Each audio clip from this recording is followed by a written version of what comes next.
Hi, everybody. I'm Dr. David Granite, and welcome to Health Matters. We're going to talk about sleep disorders today, a topic that we touched on many years ago here on the show, but one I think is really worthwhile to bring back.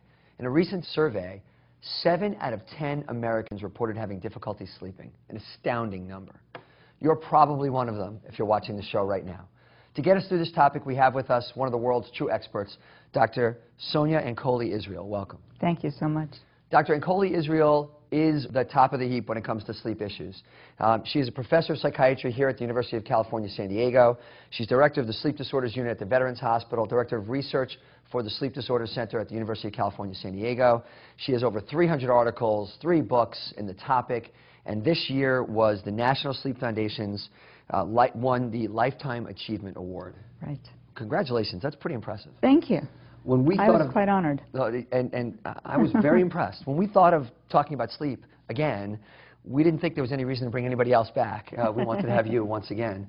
Thank you. There are some things I came across while I was reading about preparing for this. 7 out of 10 in the survey of Americans report sleep disorders. Some estimates ranged up to $100 billion, again with a B, dollars spent on this. There is some evidence that before the advent of the light bulb, Americans slept 10 hours a day, and now we sleep somewhat under 7 hours a day. Mm-hmm. What's going on? Those are great questions, David, and I think part of what's going on is we have gotten so busy in our lives, and we have the opportunity to stay busy 24 hours a day. We've got the internet, markets are open 24 hours, there's always something you can find to do. Email's always there. And so people don't have enough time during the day to get everything done. They start doing it at night. And something has to give, and what people are giving up on is their sleep. And they don't realize how much trouble they're running into by doing that. Now, we're going to talk the whole show about what happens when sleep goes wrong, what we can do. Right. Let's spend a minute or two on what is sleep for? Why do we sleep in the first place? That's another great question, and we don't really have the answer to that, even after all these many, many years of research. We still don't know the true function of sleep. We know that it probably has something to do with healing. We know that it has something to do with sort of restoring the body. It probably has many, many other functions. What we do know is that we can't do without it. And that we need, for most adults, we need on average 7 to 8 hours of sleep. And adolescents need even more, 9, 10, even 11 hours. So we're all most of us are sleep depriving ourselves. And so, okay, we sleep deprive ourselves. What are the consequences? There are lots of them, and the consequences of sleep deprivation are similar to the consequences of insomnia. So whatever the reason is that you're not sleeping enough at night, what happens is you have problems with memory, problems with concentration, problems in your performance, and probably health consequences as well. That's becoming a little more clear. You're more prone to depression, you're more prone to anxiety. So it affects every aspect of our lives, relationships with people. There's a complex interaction between sleep and health, because sleep can affect health, and health can affect sleep. That's right. Well, you used a word that I want you to define for us, insomnia. Right. What is insomnia? Insomnia is difficulty falling asleep, difficulty staying asleep, or what we call non-restorative sleep. But just not sleeping enough at night is not enough. It has to have some effect on your daytime behavior. So it has to have a daytime consequence. So someone might sleep only 5 hours a night and be fine during the day. No difficulties in anything. They're able to function optimally. That person might just be a short sleeper. But if another person sleeps only 5 hours and finds that they're lethargic during the day or they're having problems, that's insomnia. Now, I've met people, I have to stop. I met people who say they only sleep 5 hours a night. And sometimes I feel like, gosh, if I could do that, I would get more work done. Yeah. You know, one of those crazy Americans. The truth is that very few people are can get by on 5 hours of sleep. There are one or two out there, you know, maybe a few more, but very few people can get by. People try to get by, and here's the problem in all this. You know, I just said it has to affect your ability to function during the day.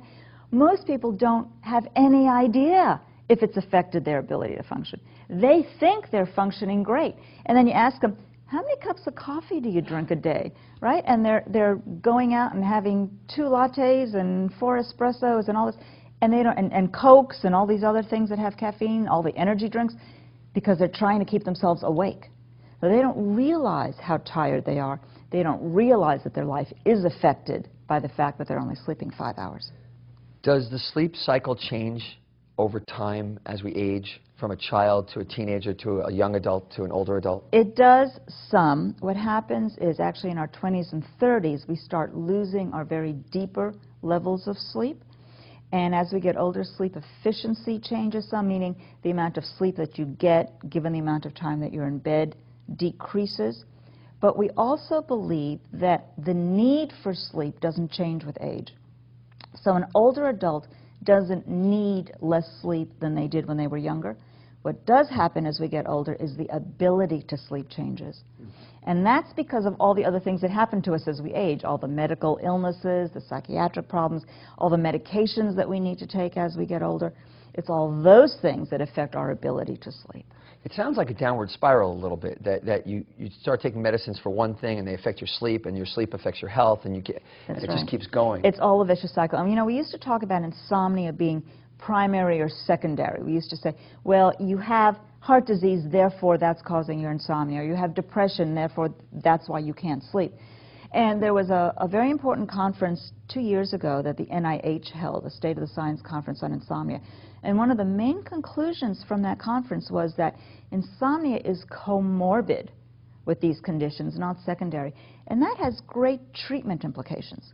Because if something is secondary, if you have insomnia because you were depressed, you would just treat the depression and assume the insomnia would go away.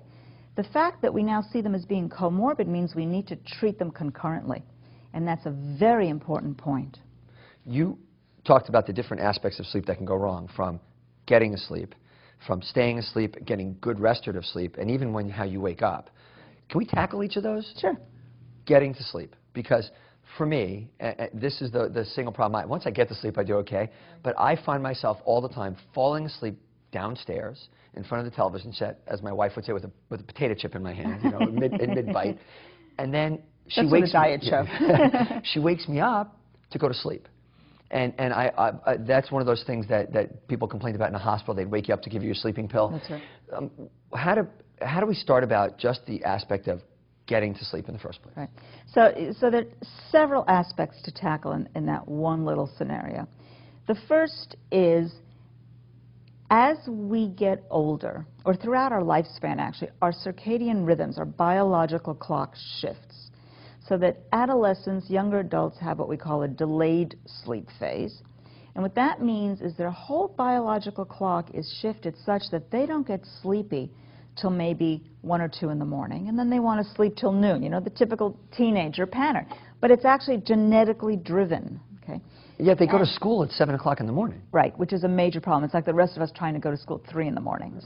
So I'm going to come back to that, because that's more the question of having difficulty falling asleep. But as we get older, the whole rhythm advances or shifts so that older adults get sleepy earlier in the evening, maybe 6, 7, 8 o'clock. And so what happens... I'm sorry, does this cross cultural barriers, or is that just the way Americans are? No, that's genetic. It's across all cultures, all men and women, everybody. It's to a different amount. It's not like you wake up on your 65th birthday and suddenly you're advanced. It's a gradual process. So what happens to older adults is they may fall asleep in front of the TV or reading around 6, 7 o'clock. They'll sleep for half an hour, maybe an hour. And of course, if you ask someone, do you nap, do you sleep in the evening? And they go, oh no, because sleeping in front of the TV doesn't count as a nap, right?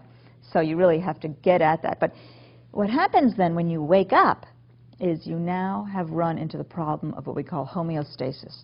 Sleep is part of a homeostatic process. You have to be asleep a certain amount of time to be fully alert. You also have to be awake a certain amount of time to be tired enough to fall asleep. So if you've just slept for half an hour or an hour, even an hour and a half in front of the TV, and then you get up and you get ready for bed, suddenly you have insomnia. You can't fall asleep because you just slept and you're not awake enough time. And that's a problem that many, many adults fall into. And that's very easily treated, and that is really behaviorally. You don't take a nap in the evening.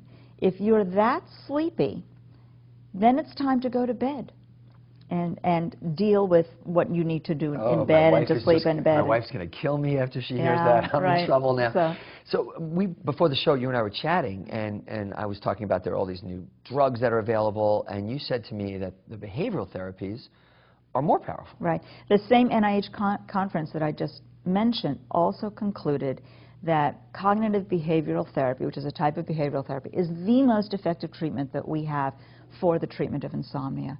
Say that again. Cognitive, the most? That's right. Behavioral therapy is the most effective treatment that we have, more effective than any medication.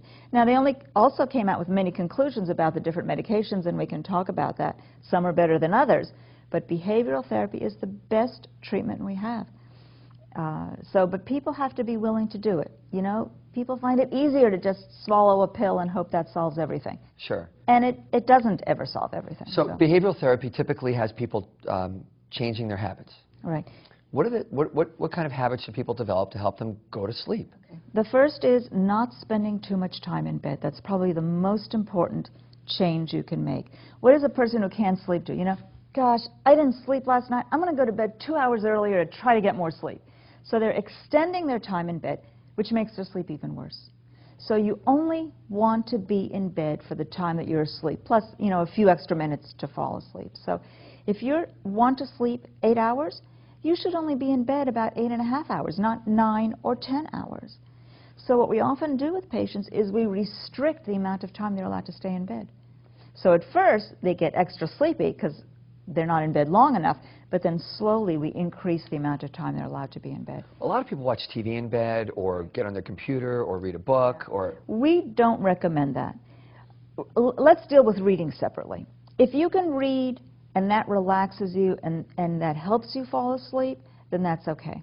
But if you're reading and you're the kind of person that you force yourself to stay awake because you can't wait to see who did it, you know, then you don't do that in bed.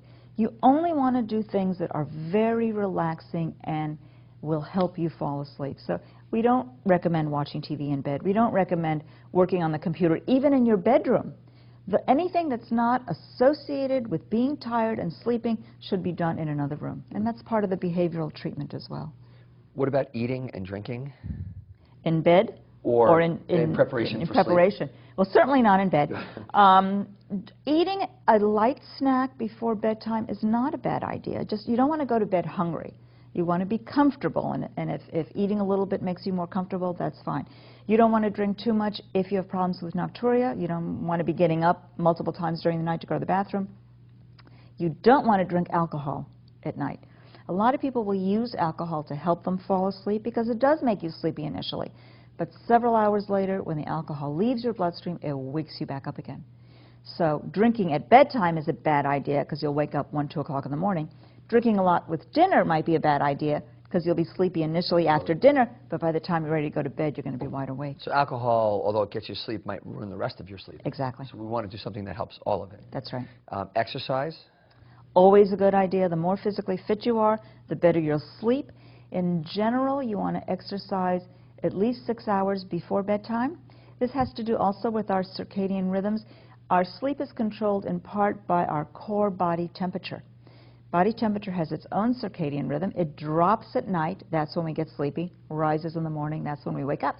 When you exercise, body temperature goes up. It takes about 6 hours for it to start falling. Oh. So if you exercise 6 hours before bedtime, that may help you fall asleep. Caffeine. Right. Caffeine is okay in the morning hours if you need it to help you get going a little bit. Caffeine is not so good in the afternoon or evening hours because it's going to keep you awake. That's the point of the caffeine, right? So for people who have difficulty sleeping, we suggest no caffeine after lunch. Decaf coffee still has caffeine. Lots of sodas that are not brown have caffeine, so read the ingredients. For the hidden caffeine. For the hidden caffeine. Nicotine also disrupts sleep, so if you're smoking right before bedtime or in the middle of the night, it's going to make sleep worse. Does the bed matter? It matters in as far as you need to be comfortable. I don't think there's any one bed that's going to work for everybody. It's just what's comfortable for you. But the environment of the bedroom is very important, and that's also part of our behavioral changes. It should be very dark. The darker, the better. And this has to do with our production or secretion of melatonin. Melatonin is a hormone. Lots of people have heard of melatonin because they buy it over the counter. But melatonin is produced in our brain, and it's secreted in darkness. And it is our hormone of sleep. Hormone of darkness, hormone of sleep. It helps us sleep. So as soon as you turn on the light at night, that's telling your brain, time to stop secreting melatonin, time to get up. So the darker the environment, the better it is, and not turning the lights on if you get up out of bed, as long as it's safe. You can use a night light, but no lights. Is any of this different for kids, teens, college students versus adults? All the things we just talked about are the same for every age. The darker the environment, keeping set routines, not working in the bedroom, those are all the same. I'm laughing. Set routines. I don't know a college student who has a set routine. I don't either. Now, see, here's the problem. So let's talk a little bit about the delayed sleep phase. We talked about the advanced sleep phase. And by the way, the second part of that advanced sleep phase, that older adult who's falling asleep early, is they're also waking up early. You only need about 8 hours of sleep. So if you go to bed at 6 or 7, right, you're going to wake up at, 3 in the morning, something like that? And that's the most common complaint of older adults, right? I'm waking up in the middle of the night and I can't get back to sleep. That's because they're going to sleep too early. They're going to sleep, well, not too early for their body, right. Too early for society. So their body's waking up at 3 in the morning, and as far as their brain is concerned, their night is done. So that's a problem. The adolescents, the teenagers, the college students have the opposite problem. Every parent's like this right now listening to you. Parents, it's not your kids that are being lazy, it's their biology. Their body, their core body temperature doesn't drop until 1, 2, 3 in the morning. They can't fall asleep earlier. You can tell them to go to bed early as much as you want. They will still take several hours to fall asleep because their body's not ready till the early morning hours. And then they, as I said, need closer to 9, 10, 11 hours of sleep, so they're going to sleep till noon. So they have the opposite problem. Now, most adolescents outgrow that, but there are many adults who stay delayed. And they need to understand that they also are going to have that same problem. They come in complaining of insomnia. It takes them hours to fall asleep, and they have the hardest time to get going in the morning. Well, so then we have parents who are out there. Yeah. Their kids are on this different genetically programmed moment in their life, and they have to get up for school, and they have to function, and they want them to do their homework earlier, and the kids want to do it later. What do we suggest for parents to do? Bright light. Okay. 2 words, bright light, both for the advanced phase and the delayed phase. It's just the timing that's different. So light is the strongest cue that our body has to know when to go to sleep and when to get up. And by using bright light, we can shift our rhythm. So for the adolescent pattern of wanting to sleep till noon, we suggest bright light exposure when they first wake up. So that's when you want to open the blinds. That's when you want the sun coming into the room. Or actually buy a bright light box. There are all different kinds out there on the market. And use that box in the morning. Normal room lights aren't bright enough. 20 minutes, half an hour with that bright light in the morning will help shift the rhythm. Staring at it? Just have it in the room? Pretty much. No, you have to be pretty close to it. For women, they can be putting their makeup on. You can be eating breakfast or reading, but it's got to be fairly close. The farther away you get from it, the less bright it is. And it has to go through your eyes. So that means also no wearing sunglasses when you go out in the morning hours. And many of these people are actually very light sensitive, so they wear sunglasses all the time. So you want bright light in the morning. You want to avoid bright light later in the day. So you wear sunglasses in the afternoon, and you try to increase bright light in the morning. In combination with that, for people that are very delayed, we recommend melatonin about 6 hours before they usually fall asleep. Huh. So we're not trying to make them sleepy with the melatonin. It's not a very good hypnotic, but it does work for shifting the rhythm. Oh. So melatonin 6 to 7 hours before you usually fall asleep, in combination with bright light in the morning, is fairly effective for a delayed sleep phase. Well, I think that's really terrific. But now we've started to just encroach on things people can take. Right. Well, now, just if I can just back up for 1 second, I just want to talk about the light for the advanced sleep phase, because that's the opposite. They want bright light exposure as late in the day as possible. So for the older adult who's falling asleep in front of the TV, Flip it. Flip it. You want, but now here the problem is you don't want them taking the melatonin in the morning hours because it might make them a little sleepy. So we don't use melatonin in the older adult. We use just the bright light as late in the day as possible, or go out for a late afternoon walk when the sun is still out without sunglasses, and that helps delay the rhythm. Terrific. I love it because I'd rather stay away from medications if we can. You mentioned melatonin. Let's run through the things that are available, because people do run to the store, and there are all those advertisements that are out there these days. That's right. Over the counter. Okay, and I'm going to tell you not only what I think, but what the NIH said at that same State of the Science. So it's not just me talking, it's the NIH talking. Good. Okay? Okay, the over-the-counter drugs. All right, over-the-counters are usually diphenhydramine, Benadryl, things like Tylenol PM, Excedrin PM, anything that's got a PM at the end of it. The NIH said that they are not effective. The risks are greater than the benefits. They have too many side effects. These are drugs that actually scare me a little bit, particularly in the older adult, because they cause confusion, they cause dizziness, they have all sorts of side effects that can be quite dangerous in an older adult.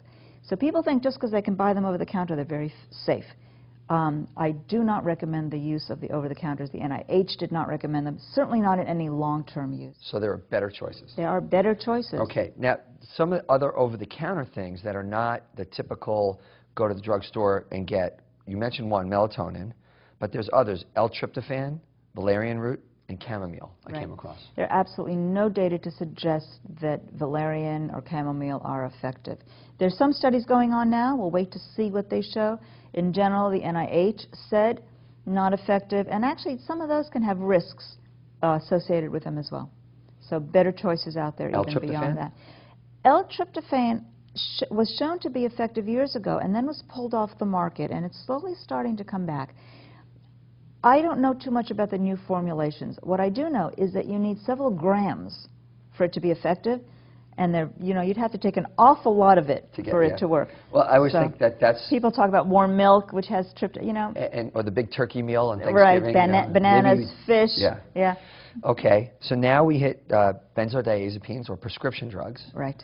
And that was the first class that everybody turned to. Right. So now there's what we call the older benzodiazepines and the newer, which are called non-benzodiazepines, even though they're in a similar class. The older benzodiazepines actually have a lot of side effects and risks associated with them. They work, but most of them tend to be very long-acting. And the longer acting something is, the more likely there is to be a side effect. And the higher the dose you use, the more likely there is to be a side effect. So the NIH said they're effective, but there are some risks associated with them, and the risks are much greater in the older benzodiazepines than in the newer non-benzodiazepines. So we finally have a better choice. So we have a choice, and the best choice out there are these newer non-benzodiazepines, and there's also a melatonin receptor agonist that's out there now that falls into also one of the newer drug categories. And those have all been shown to be safe and effective if, and this is a big if they are used correctly and as prescribed. Let's say the drugs we're talking about. This is the Ambien, Lunesta, Sonata. Ambien, CR, and Rosarum. Okay, so these are the group of drugs that we're talking about. Correct. So let's talk about how the right way to use them is. Okay, they're all used differently, and they all do different things. So, first of all except Rosarum should be taken once you're in bed. So you don't take it, I'm going to drive home, I'm going to be home in an hour, I think I'll take it now. You don't take it and drive. You don't take it and drink. You wait until you're in bed, you have a glass of water on your bedside with a pill, and then you take it. Because you don't want to be, most of them work fairly quickly, some less so than others, so you don't want to be walking around or doing something when you suddenly get sleepy. Some of them have very short half-lives, so they're only particularly good for helping you fall asleep, not for staying asleep. That would be particularly Sonata and Ambien, which is now generic, by the way, so it's Zolpidem, pretty much. Lunesta and Ambien CR are slightly longer acting, so they work both at helping people fall asleep and stay asleep. But you need to be in bed for 7 to 8 hours if you take those drugs.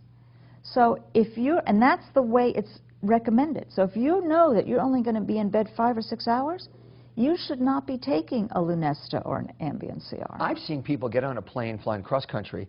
It's a 5-hour flight, and they're taking an Ambien CR. That's right. And I think we're going to get off the plane in 5 hours. That's exactly right. And they wake up, but they are not going to be quite as sharp as they would So they shouldn't get into their car and drive. They certainly should not. And that's where people run into trouble, is when they use these drugs inappropriately or incorrectly. But used correctly. Used correctly, they are safe. Now, everybody reacts to drugs differently. So in any given individual, one particular drug may or may not work, or they may have side effects they don't like. And that's why you need to talk to your doctor routinely when you take these drugs. Do they help you change your sleep habits enough so that you can get off these medications? They do not. That's where your doctor should come in, and that's where the behavioral therapy comes in. And what the research has shown is that if you combine the cognitive behavioral therapy with drug therapy, you get sort of the best of both worlds. Because the behavioral therapy takes a little time. It could take, 5, 6 weeks before you start really seeing an effect. So if you're really having a hard time sleeping, that's a problem. This bridges it. So you can use it for a short while, you do the behavioral therapy at the same time, then you can go off the drug, and then you've changed your behavior and you can sleep well. We have about 2 minutes left. I wanted to ask you about one other drug that I came across that's not really for sleep, but it's to wake up, Provigil. Provigil, right. It's to keep you alert during the day. And that's sort of weird. Well, yes and no. It's weird if you say, okay, I have a drug to keep me awake. I'm only going to sleep 3 hours and then use this drug. You don't do that. But there's some people that have other diseases that make them very fatigued during the day, like narcolepsy, which is one of the diseases this is approved for. People with cancer who are extremely fatigued during the day, or MS, or other disorders. Now, it's not approved for all of those other disorders yet, but the point is, if you have something that you're still sleeping as much as you can at night, yet you are still fatigued and having problems during the day, you have something. That's where Provigil comes in. Well, I wanted to give you a chance to sort of look at the future, too, and sum up with us. I'm very impressed by the fact that the behavioral therapy is the most powerful.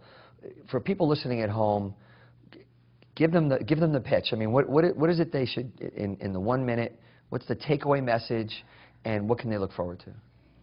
The real take-home message is, remember how important sleep is. It's as important as eating and drinking. You have to get your sleep. Don't give up on it because you have too much to do. And if you are having difficulty sleeping, talk to your doctor about it, because there are things that can help. And, read books. Lots of the behavioral therapies you can try to do on your own. Some you might need help with. But there is help out there in many different forms. Search for it and get help so that you can get a good night's sleep. Yes, I'm going to try all that tonight. Thank you. We've been talking with Dr. Sonia Nkoli Israel, and I hope everyone's listening carefully, because you spend 1/3 of each day, 1/3 of your life, theoretically sleeping. It is a basic biologic function. You cannot avoid it, nor should you try to. In fact, you should be trying to maximize the most effective way to sleep.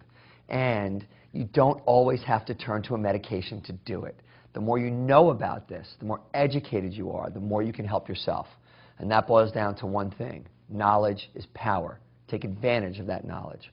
I'm Dr. David Granite, and we'll see you again next time right here on Health Matters.